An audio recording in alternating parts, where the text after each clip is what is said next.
کسی کے برا کہہ دینے سے نہ ہم برے ہو جاتے ہیں نہ وہ اچھے۔ اپنی زبان سے ہر شخص اپنا ظرف دکھاتا ہے، دوسرے کا عکس نہیں۔ لوگوں کا کام تو ہوتا ہی باتیں کرنا ہے۔ کسی انسان کی عزت لوگوں کی زبانوں سے نہیں بندھی ہوتی کہ وہ زبان کھولیں گے اور عزت گر جائے گی۔ زندگی کے بارے میں زیادہ نہیں سوچنا چاہیے، کیونکہ جس نے زندگی دی ہے اس نے آپ کے لیے بہت کچھ سوچ رکھا ہے۔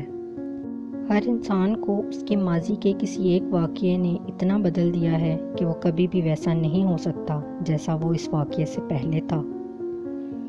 کچھ الفاظ محض الفاظ نہیں ہوتے، وہ کیفیت ہوتی ہے۔ سمجھ جب بھی آتے ہیں جب خود آپ پر گزرتی ہے۔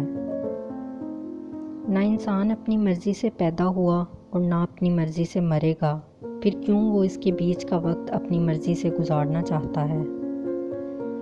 ہر کسی کی اپنی اپنی قیامت ہوتی ہے۔ جب گھاس کے تنکے پر بارش کی بوند گرتی ہے تو تنکے پر بیٹھی ہوئی چونٹی یہی سمجھتی ہوگی کہ کائنات فنا ہونے لگی ہے۔ وہ ایک بوند اس چونٹی کی قیامت ہوتی ہے۔ انسان کو اپنی خوشی اپنے اندر خود ڈھونڈنی ہوتی ہے، اور مجھے یقین ہے میرا رب مجھے وہ بھی دے گا جس کی میری اوقات نہیں۔ مجھے امید ہے کہ میں اپنے پروردگار کو پکار کر محروم نہ رہوں گا۔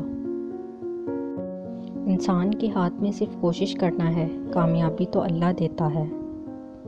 موت بڑھاپے سے نہیں آتی، فراموشی سے آتی ہے، بے حسی سے آتی ہے۔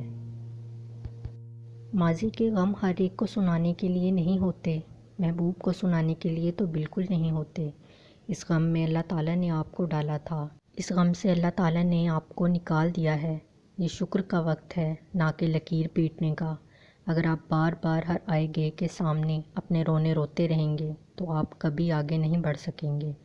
غم آپ نے صرف اس شخص کو سنانا ہے جو آپ کو کوئی ایسی بات بتا سکے جو آپ کو معلوم نہ ہو۔ حیرت کی بات ہے، ہر وہ شخص معافی مانگتا ہے جس نے کچھ نہ کیا ہو، پر وہ لوگ کبھی معافی نہیں مانگتے جنہوں نے دل کے ٹکڑے کر دیے ہوں۔ جب آپ کا ضمیر اور نیت صاف ہو تو اس بات سے کوئی فرق نہیں پڑتا کہ کوئی آپ کو اچھا کہتا ہے یا برا، آپ اپنی نیت پہ جانچے جائیں گے، نہ کہ کسی اور کی سوچ پہ۔ اکثر ایسا ہوتا ہے کہ اپنی سوچوں میں ہم ہمت ہارنے کے قریب ہوتے ہیں کہ اچانک کچھ ایسے الفاظ پڑھنے کو ملتے ہیں کہ حوصلہ بحال ہو جاتا ہے۔